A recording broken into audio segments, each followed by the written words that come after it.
Welcome to the Golden State Media Concepts, America's Still Beautiful podcast, a weekly news podcast covering all the top positive and uplifting news stories. Are you tired of the same old news? Are you sick of the seemingly endless political spin and negativity? We cover stories that will inspire, uplift, and remind you of the good in the world. Tune into the Golden State Media Concepts, America's Still Beautiful podcast to get all the great and positive news stories of today.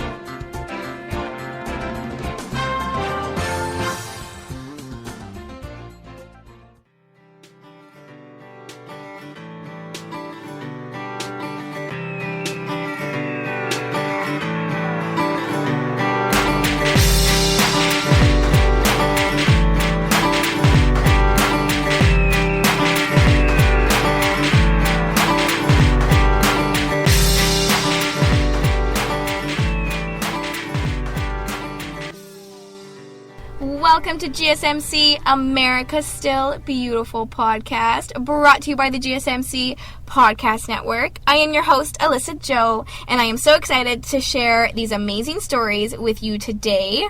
My first story is about a new app.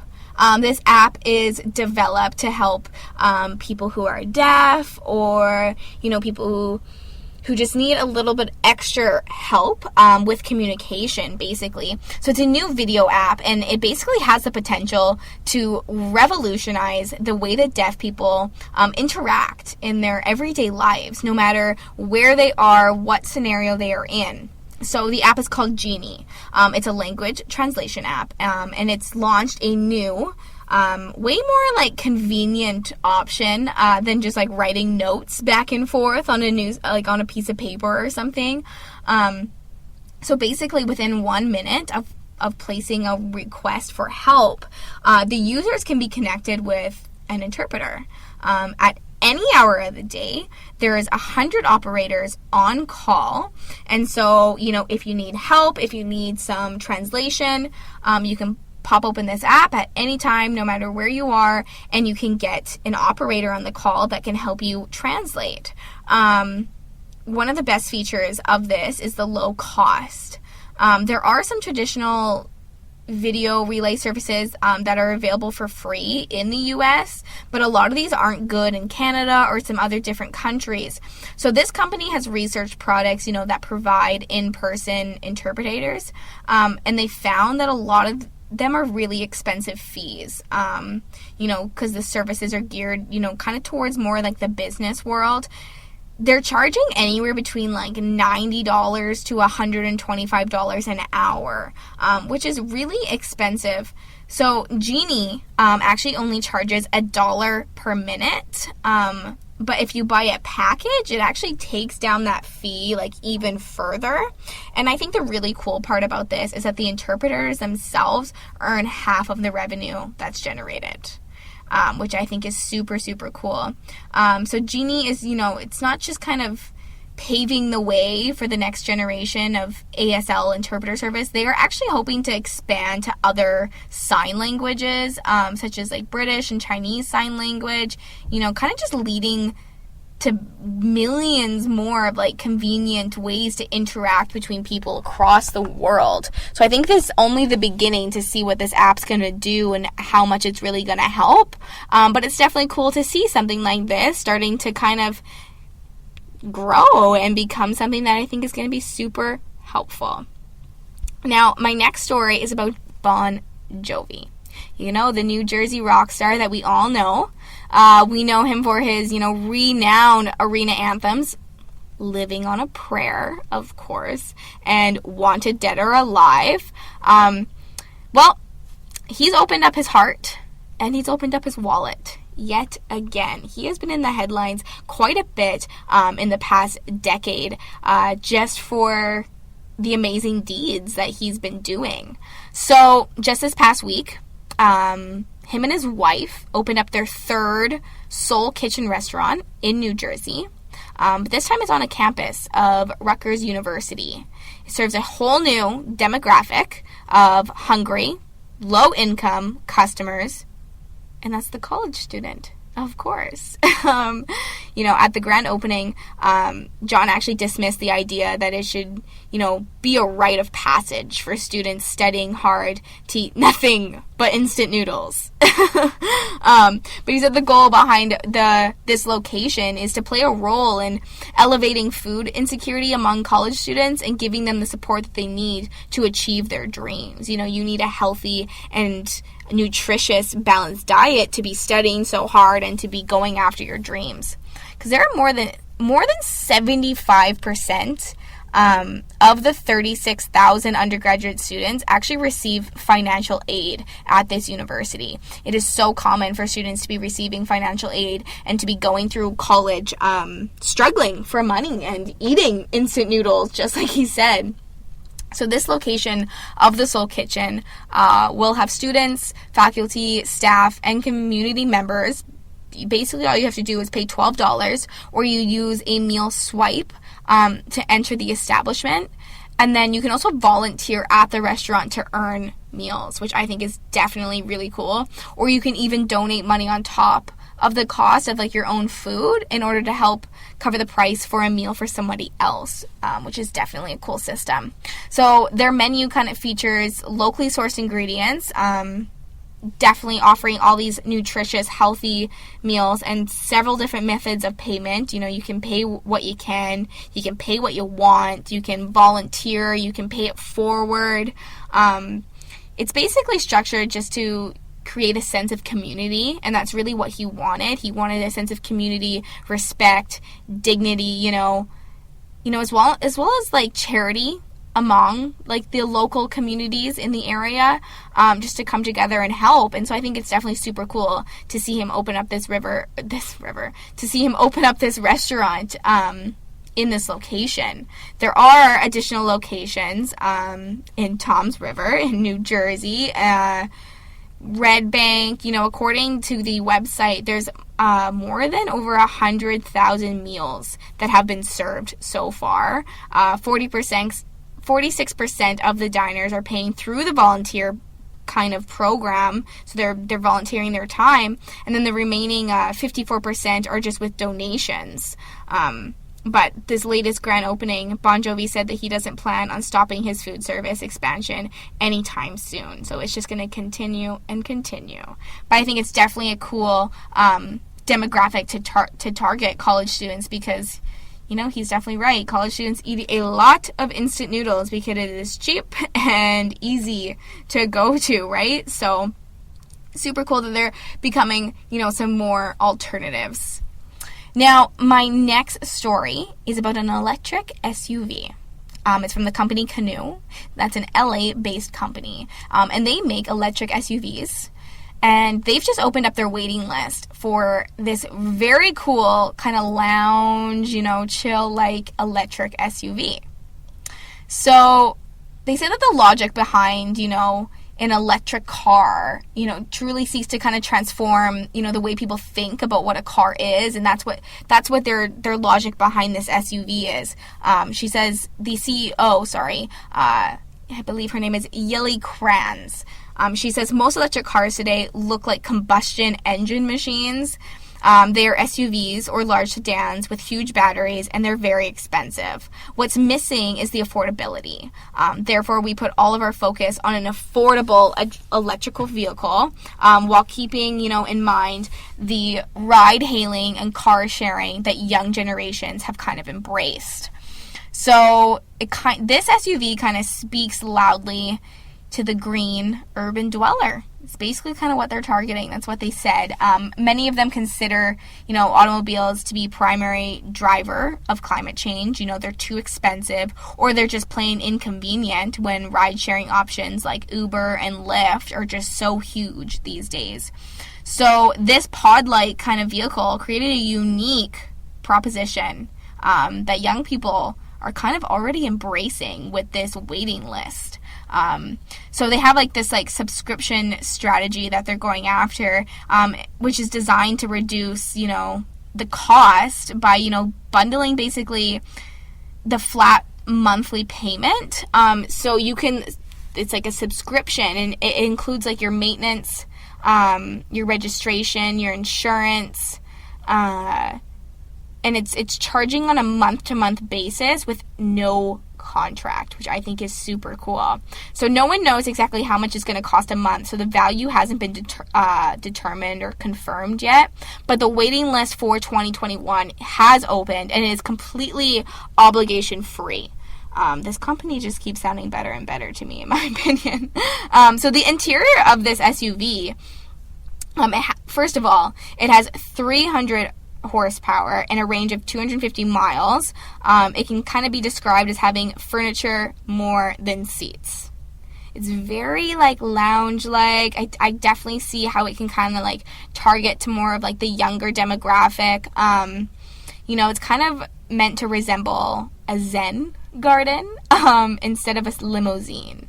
It's very relaxing, very like loungy. The pictures are super cool. Go check them out on the internet. But the vehicle's functions is it's actually reached through the Canoo app, so the company app. It can be used with the driver's own smartphone or tablet. Of course, everyone has a smartphone these days. So it's kind of cool. This company's kind of thinking above and beyond and really targeting that like younger demographic. They even kind of like made their waiting list a little bit cool. So by taking part in their like pre-launch contest, prospective owners can get their name higher on the list, and they can earn like cool Canoo like swag by completing surveys and referring to others to join the waiting list. Definitely kind of a cool idea that this company's come up with and they started to do. So I'm super eager to see how many in 2021, how many of these electric lounge-like SUVs are going to be on the road. That's all the stories I have for you right now, but don't go anywhere because when we get back from the break, I have lots more feel-good stories to share with you. The GSMC Life and Happiness podcast takes you on a journey of exploration. We'll discuss tried and true methods alongside the latest trends of how to best live your life to its fullest and happiest. From psychology to meditation, science to self-help books, the GSMC Life and Happiness podcast will help you to discover what makes you happy and how you can live life being the best you possible. Download the GSMC Life and Happiness podcast on iTunes, Stitcher, SoundCloud, Google Play, or anywhere you find podcasts. Just type GSMC in the search bar.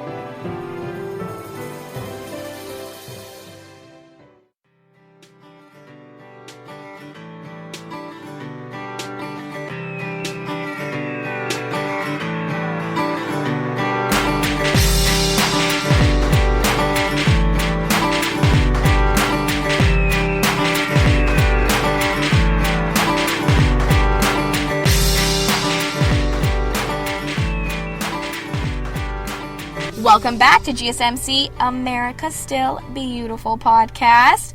So, I'm going to bring out your inner child right now. You're going to be getting excited. I'm going to talk about Lego. Lego, the well-renowned company that we know, is reaching out to adults. In particular, reaching out to stressed adults. So they've caught the attention of many children. As we know, Lego is a huge company. It can definitely keep kids busy for a long period of time. But now they're structuring a whole line of sets with instruction manuals for adults who need to give their minds a rest from their daily grind. Kind of a cool, unique idea. So Lego sets like Ghostbuster headquarters, the Volkswagen T1 camper van, and a vintage Batmobile are all being produced to target Generation X nostalgia. Super cool. The architecture sets, like the Eiffel Tower, the Disney Castle, Buckingham Palace, or Frank Lloyd Wright's Falling Water. They allow more of the mature, Lego enthusiasts, affectionately called, the adult fans of Lego, to enter more of this, like, their idea is kind of to have this Zen-like, I guess, like, Zen-like playing system, by just snapping these blocks together in their offices or in basements, targeting those Lego enthusiasts stressed out adult Lego fans to use Lego as like kind of like a stress helper.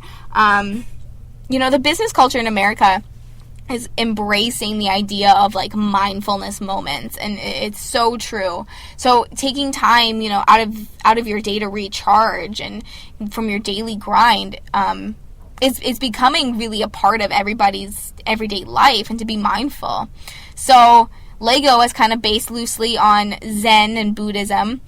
They want to practice mindfulness, and just like in America's really embracing that mindfulness has become clinically proven to help reduce symptoms of stress and anxiety, with the laser focus on the present moment, of course, right? So taking that time to recharge and just focus on the moment, it makes your worries of the future kind of disappear, right? So Lego is going to be doing exactly that, and they feel very confident with their new product and marketing strategy, since America is kind of embracing this idea of mindfulness moments, especially just within adults. So they actually hired Abby Heaton. She's a 44-year-old English author. She actually hadn't picked up some blocks of Lego in over 20 years. But they hired her to write a book on how adults who are concerned about their mental health can use Lego strategically to reduce their stress in their lives. This book is called Build Yourself Happy, The Joy of Lego Play. It was released last month in the U.S. It's a 160-page book, and it basically helps adults approach, what they know to be a children's toy in different ways. Mindfulness exercises, such as like building things with your eyes closed, or maybe a scene from a childhood, that brings you happiness, or others, just to help you, or, decompress. Like, I guess, selecting small random amount of brick pieces and trying to, see how high you can build a tower. So this book kind of goes through all these different things that adults can do with these Lego sets to help reduce their stress. So if you're thinking of buying these Lego sets as an adult, I think it's definitely a good idea to read that book and get those ideas. But you know what? I'm going to have to agree. I feel pretty confident with their new product and their marketing strategy as well. It's kind of a unique idea. Now, my next story is about a man who's being hailed as a hero for saving 3 kittens who were trapped to a sheet of ice. Their tails were actually frozen under this sheet of ice. But this oil worker, he's being hailed for his quick actions. He actually used his leftover hot steaming coffee to rescue them. His name is Kendall Dishwish, and he's been kind of performing routine checks on the oil wells in Dayton Valley and Edmonton, when he saw, kind of what looked like a piece of trash left on a sheet of snow, was for what he thought, but it was actually a trio of kittens frozen. So he actually used the hot liquid, his hot coffee, to melt the ice around the kitten tails, so he was able to pull them free once the ice was melted a little bit more, and then he took them home. He actually ended up posting pictures online in hopes that he could find the kittens a forever home. And he wrote, "Took them home, fed and watered them. They look to be healthy and friendly. If any friends are looking to have a new addition in their family, let us know, as we will need to find them homes. All 3 look to be males, and we also gave them a dewormer." This video of him doing this, or afterwards, actually has gotten more than 500,000 views. And the family, they have found a family to adopt the cats. So it turns out to be a happy story, but their little poor tails were caught under the ice. But we have coffee to thank to save these kittens, and of course Kendall for his quick action to melt the ice. Now, my next story is a little bit cheesy. It's on the animal lovers train as well. If you know the famous hippo at the Cincinnati Zoo, then you're going to be happy to hear that Fiona, this famous hippo, has turned 3 years old. Fiona was actually born at the Cincinnati Zoo 6 weeks premature. She was actually only weighing 29 pounds when she was born. She's the smallest hippo to survive, according to the zoo. So since then, Fiona has actually really captured the attention and love of people all over the world. I'm sure you've heard of Fiona. I've seen pictures of Fiona all over line. But she's now healthy and 3 years old. She's weighing 1,300 pounds, and she marks another year of spreading joy to so many people, and so many people are kind of her fans. So in celebration of Fiona's birthday, the zoo gave her a bubble bath and a healthy birthday cake, and they made some fruits and veggies. And Fiona and her hippo pals shared the cake. Businesses actually all over Cincinnati also celebrated the birthday, selling Fiona-themed beer, Fiona-themed ice cream bowls, t-shirts, coffee, and more. She's a big deal in Cincinnati. Definitely a big deal. But the cheesiest yet cutest thing of it all, her boyfriend, Timothy, lives at the San Antonio Zoo. He sent her a birthday gift. The birthday gift was an edible arrangement of fruit, and from, help from the staff at the zoo, they got Timothy to write a Facebook post. Like I said, cheesy but super cute. And the Facebook post reads, as you turn 3, I want to say that with each passing year, you become more and more beautiful, charming, and sweet. I mean, heck. The moment I first laid eyes on you, I already thought you were the most beautiful hippo I had ever seen. And yet somehow, some way, you just keep knocking me off my feet. And that ain't easy. I have 4 and a low center of gravity. They actually even arranged for country music star Aaron Watson to serenade Fiona on her birthday with a birthday song. Talk about Fiona. She is a big deal at this zoo. So for all you animal lovers out there and you know Fiona, she's 3 years old and she's getting lots of edible arrangements for her birthday. So I'm sure she cannot be happier. It is time though for another break, but don't go anywhere. I have some really amazing stories about 2 young teenagers who are making a difference in the reading world. You don't want to miss this. Stay tuned. Tired of searching the vast jungle of podcasts? Now listen close and hear this out. There's a podcast network that covers just about everything that you've been searching. Hey! The Golden State Media Concepts Podcast Network is here. Nothing less than a podcast bliss with endless hours of podcast coverage. From news, sports, music, fashion, cooking, entertainment, fantasy, football, and so much more. So stop lurking around and go straight out to the Golden State Media Concepts Podcast Network. Guaranteed to fill that podcast itch. Whatever it may be. Visit us at www.gsmcpodcast.com. Follow us on Facebook and Twitter, and download us on iTunes, SoundCloud, and Google Play.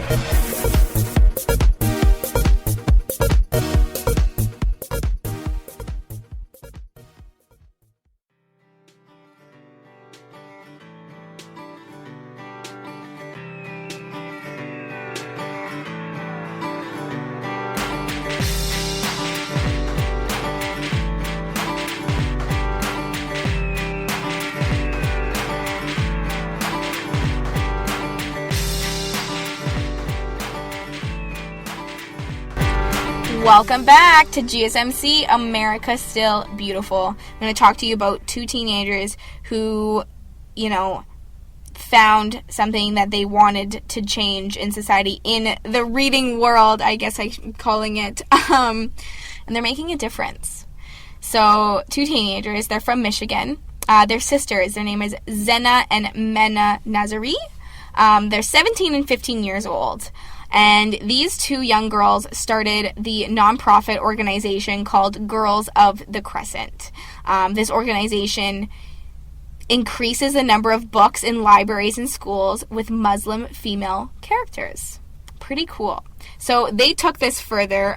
They actually wrote their own book that showcases amazing Muslim women from the past to the present.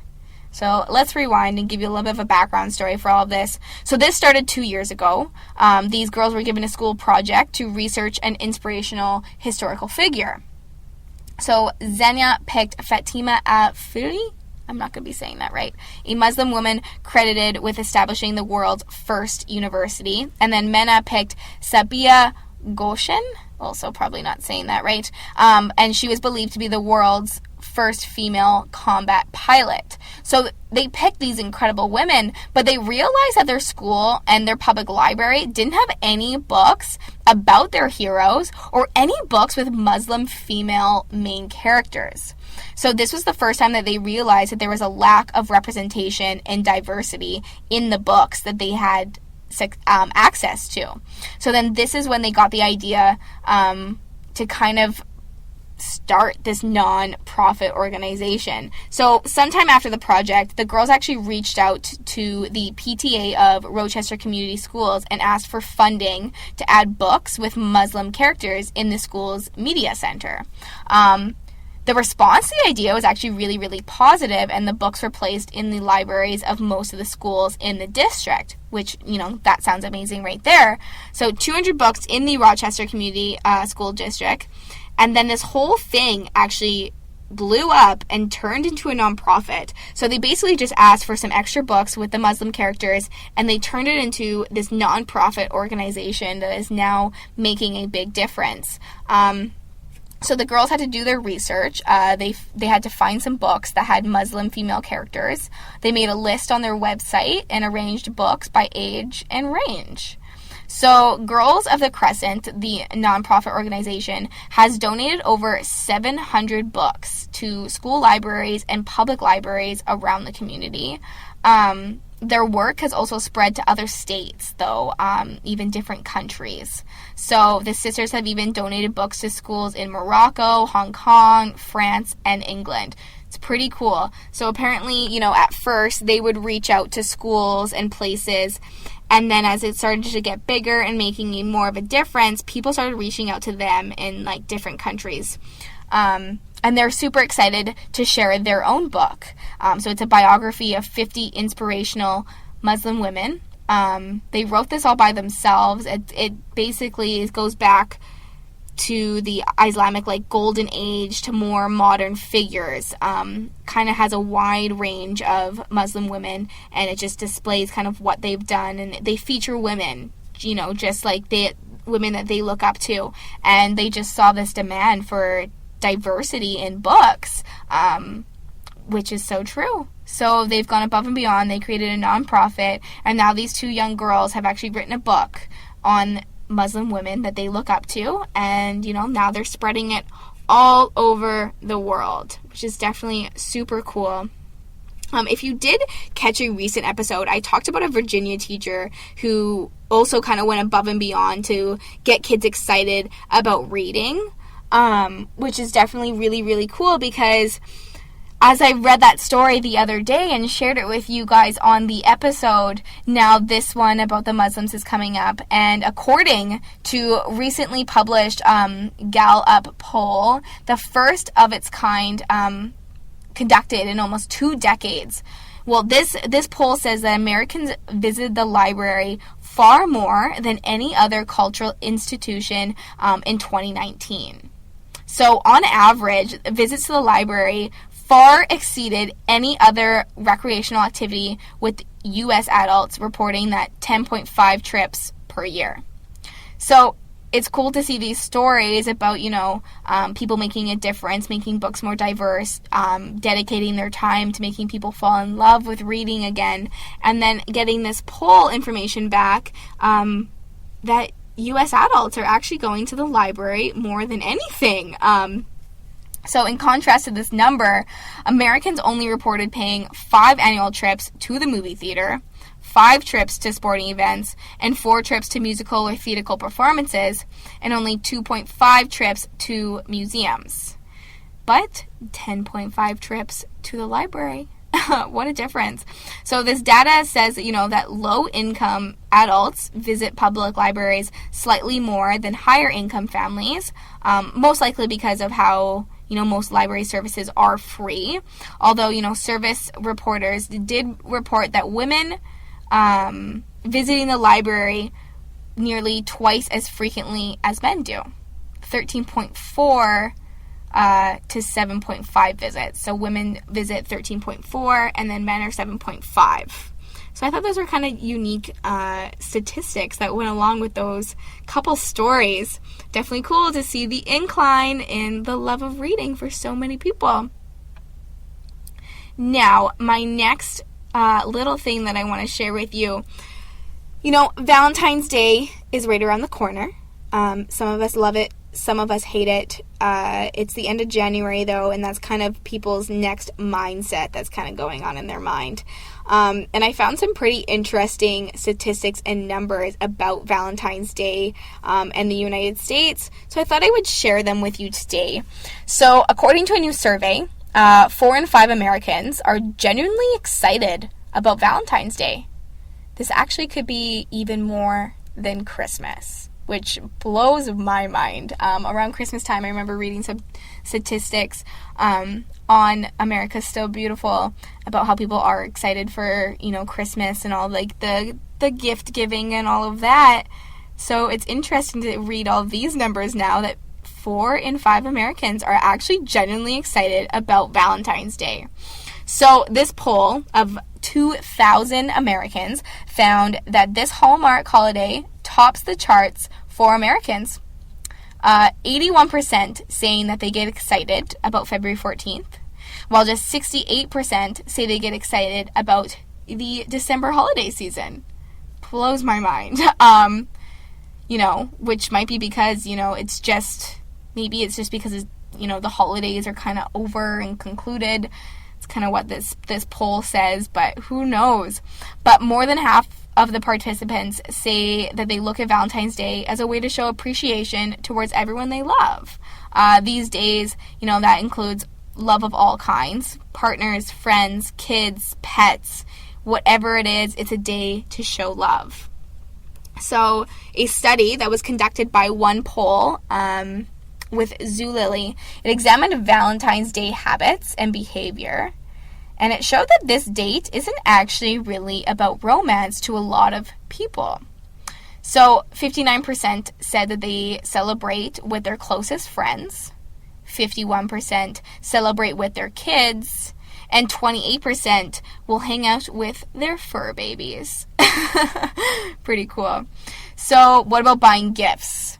Well, I find that Valentine's Day is kind of like an odd holiday. You're like, do I buy something? Do I not buy something? Do I just eat 10 pounds of chocolate? Do I give away 10 pounds of chocolate? What do I do? Well, 64% of people plan on picking out gifts for the people and the pets, of course, that they love, while 57% plan on cooking a special dinner instead. I think cooking is definitely kind of the way to go. It's like, it's like making a gift for somebody. It's just thoughtful. But surprisingly, a third of the surveyed Americans, so 33%, say that they have even taken the day off from work to celebrate, which confuses me. I didn't know you could get February 14th off just to celebrate Valentine's Day. But to finish off this episode, I'm going to give you the top 5 ways to celebrate Valentine's Day from these numbers. So, buy gifts for people that I love, 64%. Number 2 is go out for dinner, 57% of people said that. Number 3 is cook a special dinner, 57%. Treat myself to some me time, 45%. And number 5 is send a card, 40%. So, no matter how Americans celebrate Valentine's Day, they say that 69% will say I love you more on February 14th than any other day of the year. Well, that holiday is coming up around the corner. I hope this got you thinking about maybe some homemade or store-bought gifts that you want to do for your loved ones or what you want to do on that day. But that is all the amazing stories I have to share with you today. As always, thank you so much for listening to GSMC America's Still Beautiful podcast, brought to you by the GSMC Podcast Network. I am your host, Alyssa Jo. As always, I had an amazing time sharing these stories with you. It's greatly appreciated when you remember to hit that subscribe button, follow and like us on social media, and leave a 5-star review. I look forward to next time. Thank you.